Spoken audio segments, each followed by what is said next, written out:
ஒரு சின்ன கேள்வியில இருந்து ஆரம்பிக்கலாம் வாங்க. உங்க வீட்ல ஒரு இரும்பு ஆணி இருக்குன்னு வச்சுக்கோங்க. அத கொண்டு போய் ஒரு ஏசி ரூம் மாதிரி எப்பவுமே குளிர்ச்சியா காஞ்ச ஒரு இடத்துல வைக்கிறீங்க. இன்னொரு ஆணியை எடுத்து வெளிய மாடியில நல்ல வெயிலும் மழையும் படுற மாதிரி ஒரு இடத்துல வைக்கிறீங்க. ரெண்டுலயுமே துரு பிடிக்கும். ஆனா எதுல ரொம்ப வேகமா பிடிக்கும்? நீங்க நினைக்கிறது கரெக்ட் தான்.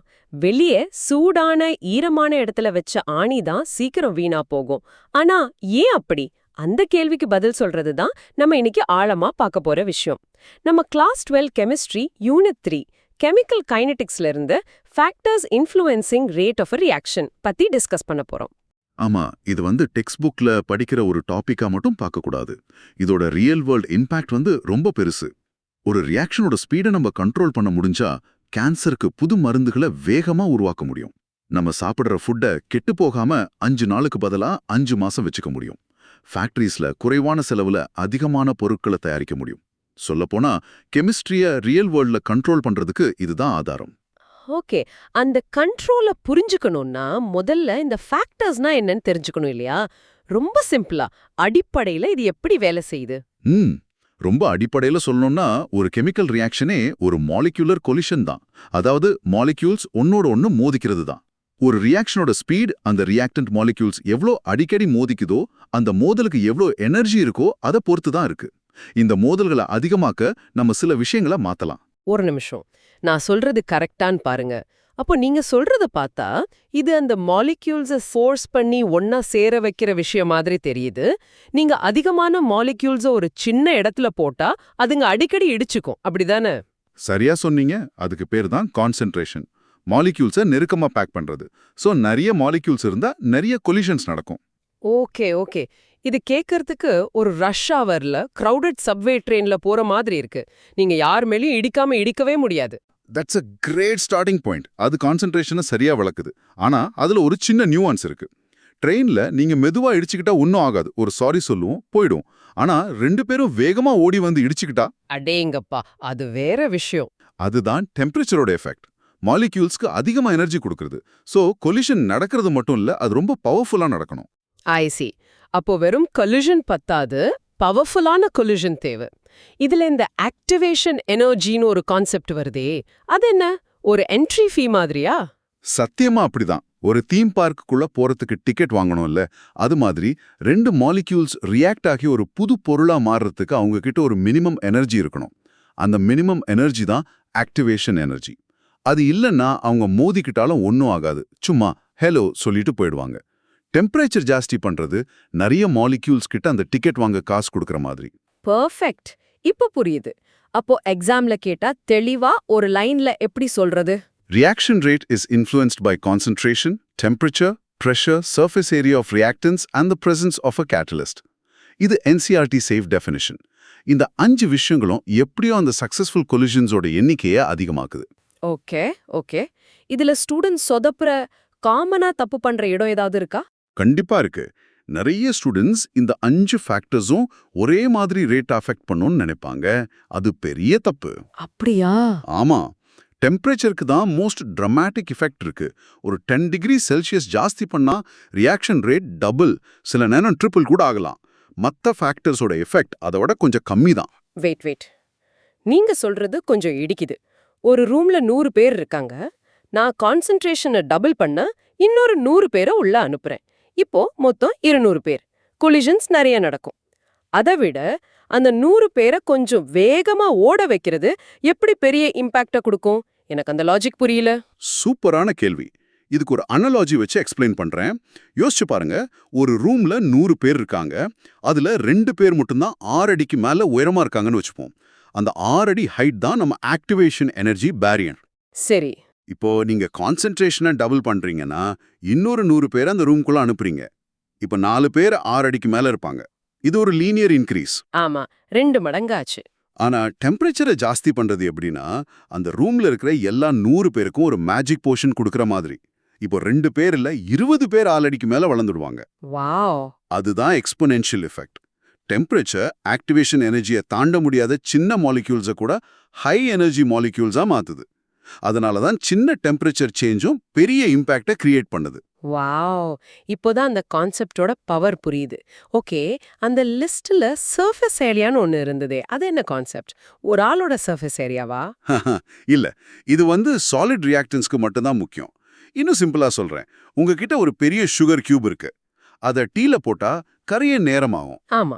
ஏன்னா டீ அந்த கியூபோட வெளிப்பக்கத்துல இருக்கிற மாலிக்யூல்ஸோட மட்டும்தான் பேச முடியும், ரியாக்ட் ஆக முடியும். அதே சர்க்கரை கட்டிய நல்லா பொடி பண்ணி பவுடரா போட்டா சட்டுன்னு கரைஞ்சிடும். ஆமா ஷரக்குன்னு கரைஞ்சிரும். ஏன்னா இப்போ நீங்க உள்ள ஒளிஞ்சிட்டு இருந்த லட்சக்கணக்கான மாலிக்யூல்ஸ் வெளியே கொண்டு வந்துட்டீங்க. மோர் மாலிக்யூல்ஸ் ஆர் எக்ஸ்போஸ்ட் ஃபார் கலிஷன்ஸ். அதுதான் ஹையர் சர்ஃபேஸ் ஏரியா. ஒரு சங்கை விட அதே பொருளோட பவுடர் வேகமா ரியாக்ட் ஆகும். ரைட். அதுதான் நம்ம மெடிசின்ஸ்லாம் டேப்லெட்ஸா சாப்பிட்றதுக்கு பதிலா சிலர் பவுடரா கலந்து குடிக்கிறதுக்கு காரணமா. So it observes faster. நீங்களே அடுத்த பாயிண்ட்டுக்கு வந்துட்டீங்க. எக்ஸாக்ட்லி. அந்த 5வது ஃபேக்டர் கேட்டலிஸ்ட். இது ரொம்ப இன்ட்ரெஸ்டிங். ஒரு கேட்டலிஸ்ட் என்ன பண்ணுன்னா, அந்த தீம் பார்க்குக்குள்ள போறதுக்கு 100 ரூபாய் டிக்கெட்டுக்கு பதிலா, ஹேய் இங்க ஒரு 20 ரூபாய் ஷார்ட்கட் இருக்கு, இது வழியா போங்கன்னு ஒரு புது ஈஸியான வழியை காட்டும். ஓஹோ. ஸோ அது மாலிக்யூல்ஸ்க்கு எக்ஸ்ட்ரா எனர்ஜியா கொடுக்காது. ஆனா அது ஆக்டிவேஷன் எனர்ஜியை குறைக்கும். ஸோ கம்மியான எனர்ஜி இருக்கிற மாலிக்யூல்ஸ் கூட இப்போ ரியாக்ட் ஆக முடியும். I see. So the catalyst is like a tour guide with a secret pass. இதுக்கு நம்ம ரியல் வேர்ல்ட்ல ஒரு பவர்ஃபுல் எக்ஸாம்பிள் பார்க்கணும்னா எங்க பார்க்கலாம்? நம்ம லைஃப்க்கு ரொம்ப முக்கியமான ஒரு எக்ஸாம்பிள் பார்ப்போம். அமோனியா தயாரிக்கிற ஹேபர் ப்ராசஸ். கேள்விப்பட்டிருக்கேன். இது இல்லைன்னா உலகத்துல உரம் இருக்காது, நமக்கு சாப்பாடு கிடைக்கிறதே கஷ்டம். இந்த ப்ராசஸ்ல நைட்ரோஜனும் ஹைட்ரோஜனும் சேர்ந்து அமோனியாவா மாறும். ஆனா இது ரொம்ப ஸ்லோவான ரியாக்ஷன். பிராக்டிக்கலா யூஸ் பண்ண முடியாத அளவுக்கு ஸ்லோ. சோ நம்ம இப்ப படிச்ச ஃபேக்டர்ஸை யூஸ் பண்ணி அதை ஸ்பீட் அப் பண்ணுவாங்களா? Just increase the temperature and pressure? அங்கதான் ஒரு சின்ன பசில் வருது. நீங்க சொன்ன மாதிரி ஹை டெம்பரேச்சர் யூஸ் பண்ணா ரியாக்ஷன் வேகமா நடக்கும். ஆனா அந்த ரொம்ப அதிகமான டெம்பரேச்சர் உருவான அமோனியாவை திரும்ப நைட்ரஜன் அண்ட் ஹைட்ரஜனா பிரிச்சிடும். அட, ஈக்குவலிபிரியம் ஷிஃப்ட் ஆயிடும். ஓ, சோ ஒன்னு சரி பண்ணா இன்னொரு ப்ராப்ளம் வருது. ஓகே, அப்போ பிரஷரை ஜாஸ்தி பண்ணலாமா? பிரஷரை ஜாஸ்தி பண்ணா மாலிக்யூல்ஸ் நெருக்கமா வரும், கான்சன்ட்ரேஷன் அதிகமாகும், பொருள் நிறைய கிடைக்கும். ஆனா அது தாங்குற மாதிரி ஒரு பெரிய ஃபேக்டரி கட்ட 1000 கோடி செலவாகும். அது பிராக்டிக்கலா சாத்தியம் இல்ல. சரி சரி. ஸோ காஸ்ட்டுக்கும் ஸ்பீடுக்கும் ஈல்டுக்கும் நடுவில் ஒரு போராட்டம். இங்கே தான் ஐரன் கேட்டலிஸ்ட் ஒரு சூப்பர் ஹீரோ மாதிரி வந்து ரெண்டையும் பேலன்ஸ் பண்ண உதவுது. அது ரியாக்ஷனை மாடரேட் டெம்பரேச்சர்லேயே வேகமாக நடக்க வைக்கும். இந்த பேலன்சிங் ஆக்ட் தான் கைனடிக்ஸோட அதிசயம். டீக்குள்ள கூட இதுக்கு எக்ஸாம்பிள் இருக்கா? நம்ம பாடி ஒன்னும் ஹை டெம்பரேச்சர் ஹை பிரஷர்ல ஃபங்க்ஷன் ஆகலையே. நீங்க ரொம்ப சரியான கேள்வி கேட்குறீங்க. நம்ம பாடியில் இருக்கிற ஆயிரக்கணக்கான ரியாக்ஷன்ஸும் பாடி டெம்பரேச்சர்ல யானி 37 டிகிரி செல்சியஸ்ல தான் நடக்கணும். இதுக்கு காரணம் நம்ம பாடியில் இருக்கிற என்சைம்ஸ். என்சைம்ஸ். இந்த என்சைம்ஸ் தான் பயாலஜிக்கல் கேட்டலிஸ்ட்ஸ். நம்ம சாப்பிட்ற சாப்பாடு உடனே எனர்ஜியா மாறுதுன்னா அதுக்கு காரணம் நம்ம ஸ்டமக்ல இருக்கிற பெப்சின் மாதிரி என்சைம்ஸ் தான். அந்த கேட்டலிஸ்ட் இல்லாம நம்ம ஒரு நேரம் சாப்பிட்ட சாப்பாடு செரிக்க 6 மாசம் ஆகலாம். அன்பிலீவபிள். சோ நம்ம பாடியில நடக்கிற ஒவ்வொரு விஷயத்துக்கும் பின்னாடியும் இந்த கேட்டலிஸ்ட் இருக்கு. இப்போ நம்ம ஆரம்பத்துல பேசின அந்த துரு பிடிக்கிற ஆணிக்கு வருவோம். அங்க எப்படி இந்த ஃபேக்டர்ஸ் வேலை செய்யுது? அங்க 2 ஃபேக்டர்ஸ் ஒரே நேரத்துல வேலை செய்யுது. Why it happens? ஈரம் யானி மாய்ஸ்சர் அதிகமா இருக்கிறதுனால அந்த அயனோட ரியாக்ட் ஆகிற டிசால்வ்ட் ஆக்சிஜனோட கான்சென்ட்ரேஷன் ஜாஸ்தி ஆகுது. வெயில் அதிகமா இருக்கிறதுனால டெம்பரேச்சர் ஜாஸ்தி ஆகுது. ரெண்டும் சேர்ந்து அந்த துருப்பிடிக்கிற ரியாக்ஷனோட ரேட்டை ரொம்ப அதிகமாக்குது. ஸோ ஒரு சிம்பிள் அப்சர்வேஷன்லயே நீங்க 2 ஃபேக்டர்ஸோட கம்பைன்ட் எஃபெக்டை பாக்குறீங்க. ஓகே, சோ இப்போ எனக்கு ஒரு டவுட் வருது. அந்த ஹேபர் ப்ராசஸ்ல அந்த அயன் கேட்டலிஸ்ட் ரியாக்ஷனோட சேர்ந்து யூஸ் ஆயிடுமா இல்ல அப்படியே இருக்குமா? Excellent question. இது எக்ஸாம்ல அடிக்கடி கேட்கறது. ஒரு கேட்டலிஸ்ட் ரியாக்ஷனோட ரேட்டை அதிகமாக்கும், ஆனா அது ரியாக்ஷன்ல யூஸ் ஆகாது. ரியாக்ஷன் முடிஞ்சதும் அது கொஞ்சம் கூட மாறாம அப்படியே தான் இருக்கும். ஓஹோ. அதனால தான் அது திரும்ப திரும்ப யூஸ் பண்ண முடியுது. It just provides a platform or a new path. இன்னொரு விஷயம், அந்த கேட்டலிஸ்ட் அமோனியா அதிகமா உருவாக உதவுமா? Does it help us get more product in the end? இது இன்னொரு முக்கியமான பாயிண்ட். ஒரு கேட்டலிஸ்ட் ஃபார்வர்ட் ரியாக்ஷனா N2+H2 tends to 2NH3 எவ்வளோ ஸ்பீடப் பண்ணுதோ அதே அளவுக்கு ரிவர்ஸ் ரியாக்ஷனையும் NH3 tends to N2+H2வும் ஸ்பீடப் பண்ணும். அப்படியா? ஆமா. ஸோ அது ஃபைனல் ஈக்குலிபிரியம் பொசிஷனை மாத்தாது. You get to the final destination faster, but the destination itself doesn't change. உங்களுக்கு அதே அளவு அமோனியா தான் கிடைக்கும், ஆனா சீக்கிரமா கிடைக்கும். So, what does this all mean for someone preparing for an exam? ஒரு திருப்புதல் மாதிரி முக்கியமான பாயிண்ட்ஸை மட்டும் சொல்ல முடியுமா? கண்டிப்பா சில கிளாரிட்டி லைன்ஸ் ஞாபகம் வச்சுக்கணும். ஒன்னு, சர்ஃபேஸ் ஏரியா வந்து சாலிட் ரியாக்டன்ஸ்க்கு மட்டும்தான் முக்கியம். லிக்விட்ஸ் அண்ட் கேஸஸ்க்கு இது பொருந்தாது. சரி. ரெண்டாவது, ஒரு கேட்டலிஸ்ட் ரியாக்ஷன் முடிஞ்சதும் கெமிக்கலி மாறாம அப்படியே தான் இருக்கும். அதனால அதை ரீயூஸ் பண்ண முடியும். புரியுது. மூணாவது ரொம்ப முக்கியம், ஒரு கேட்டலிஸ்ட் ஈக்குலிபிரியமை மாத்தாது, அதை வேகமா அடைய மட்டும்தான் உதவும். நாலாவது, மறக்கவே கூடாதது, டெம்பரேச்சர் தான் இருக்கிறதுலே மோஸ்ட் பவர்ஃபுல் ஃபேக்டர். அதோட எஃபெக்ட் வந்து எக்ஸ்போனென்ஷியல். ஓகே. ஃபைனலி நீங்க கான்சென்ட்ரேஷனை டபுள் பண்ணா ரேட் டபுள் ஆகுமா, குவாட்ரபிள் ஆகுமா, இல்லைன்னா மாறாம இருக்குமான்னு எக்ஸ்பெரிமெண்ட் செஞ்சு பார்த்து தான் சொல்ல முடியும். அதுக்கு பேர் தான் ஆர்டர் ஆஃப் ரியாக்ஷன். அதை நீங்க ஈக்குவேஷனை பார்த்து கெஸ் பண்ண முடியாது. Okay, let's quickly recap what we've covered. இந்த டிஸ்கஷனோட சாராம்சம் என்ன? ஷோர். நம்ம இன்னைக்கு பார்த்ததுல முக்கியமான 4 பாயிண்ட்ஸை ஞாபகம் வச்சுக்கோங்க. 1, கோர் ஐடியா. ரியாக்ஷன் ஸ்பீடை கண்ட்ரோல் பண்றது 5 factors: concentration, temperature, pressure, surface area and catalyst.